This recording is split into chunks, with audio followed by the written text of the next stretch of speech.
Good evening, everyone. Thank you for joining us on 13 Plus. I'm Mary Coleman, joined by Chief Meteorologist Aaron Christensen for a look at what we're seeing outside. Still pretty chilly, I gather, Aaron. It is chilly, but our overnight low is going to be quite a bit warmer from what we were last night into this morning. So some areas you might not need to cover the plants. We're talking about 45 degrees for the airport. Far cry from the 33. I'd say. We were this morning. Coldest Wow. morning in 333 days. Oh my so yeah, gosh. you made it through a chilly one, no doubt. But those clouds that we've been watching moving in are certainly going to keep us a little bit warmer, at least when they move in just before nighttime. They like to trap in some of that heat that we've picked up over the course of the day. So that 33 degrees that we realized this morning did allow us to put off our first freeze of the season here in the Tucson area, and we'll probably put it off for at least another week. I mean, take a look at these overnight lows. We'll be at 45 degrees tonight, 42 for our Thursday night, 40 degrees Friday night into Saturday morning, and then 43 degrees again Saturday night. So we really don't see any low over the next 7 nights that are going to rival that 33 degrees that we had this morning. With those increasing clouds, it'll push us 4 degrees above the normal mark. The wind not terribly strong from the southeast at about 5 to 10 miles per hour.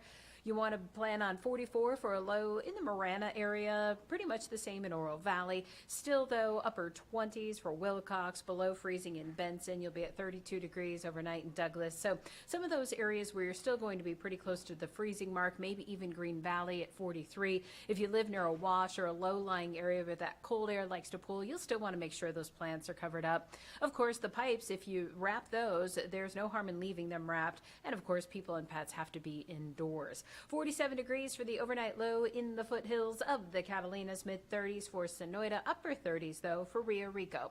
There's a look at your 13 First Alert 7-day forecast. Those clouds that are moving in now, they'll stay with us for the morning and then clearing out for the most part by tomorrow afternoon. We'll warm to 76 degrees, back down to just about 70 for your Friday, 75 Saturday, 74 Sunday. So if you're looking for the coolest of the 3 days to go to the Winter Street Fair, that would be Friday. The warmest at this point looks to be Saturday.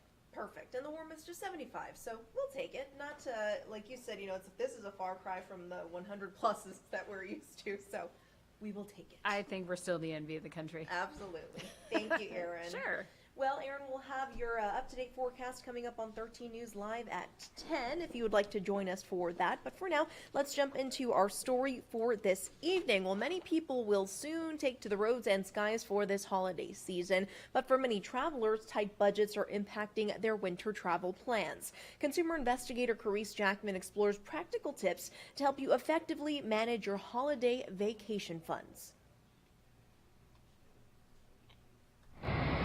From the skies to the freeway, millions of Americans will soon be checking in their flights or filling their gas tank, traveling to visit their loved ones.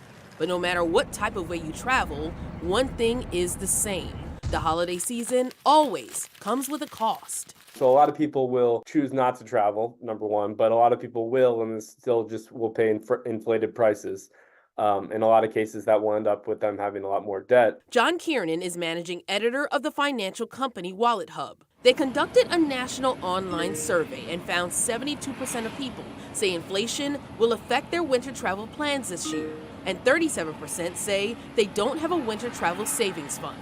The bad thing there is that gas prices are still pretty high, and so that's going to kind of take a chunk out of your budget regardless. Kiernan says one way to save is to see if your credit card provides travel insurance. It's really helpful for winter travel. A lot of people have been in the case where they're in the airport and their flight gets canceled and they think they might be out of the money. If you use the right credit card, then that's not necessarily the case. You can get reimbursed for those expenses. He also recommends starting to budget early for next year's travel season. It's definitely kind of something you can work on throughout the year to make your end of year spending a little more easy and to make the New Year's less kind of debt laden. With this Watching Your Wallet, I'm Carice Jackman.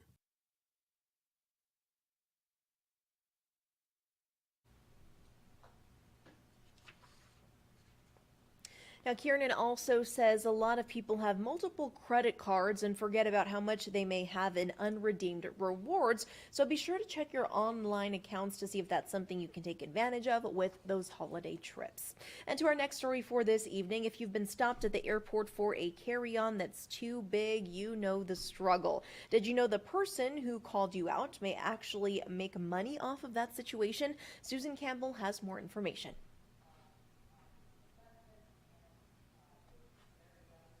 Lawmakers have been sparring with airlines over what they call junk fees. And this week, we learned some airline employees are actually getting bonuses if they call you out for a carry-on that doesn't quite fit under the seat. I'm not forcing anything. Bag bounties under fire on Capitol Hill as lawmakers peppered airline execs about extra fees passengers pay. How much have you paid people to pull out customers who are in line with a bag that's 2 centimeters too big, Mr. Schroeder? Well, we recognize this is a hard job, and so therefore we incentivize them to do that. How much? It's $10 per bag. That added up to $26 million in 2022 and 2023. Your airlines are paying millions of dollars to your employees to harass people who've already paid.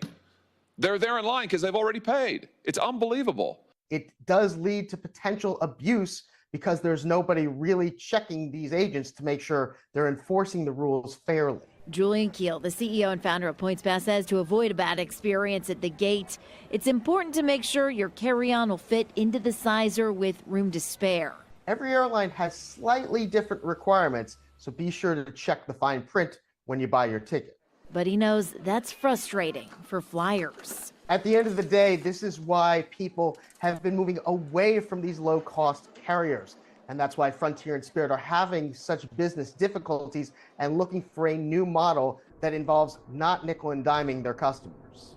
A Spirit executive testified the airline suspended employee incentives for bag bounties on September 30th, just a couple months ago. So we asked Frontier Airlines if they plan to do the same. A spokesperson told me much has been made and distorted about Frontier's program to offer customer service agents commissions for certain ancillary products such as gate-checked bags.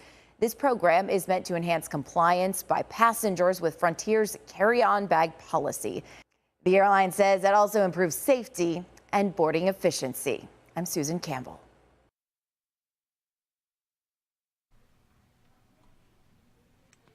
Well, friends, we hope you're having a great evening as you enjoy this live look from our Mount Bigelow camera. We also hope you'll join us for more news and weather coming up on 13 News Live at 10. We'll see you then.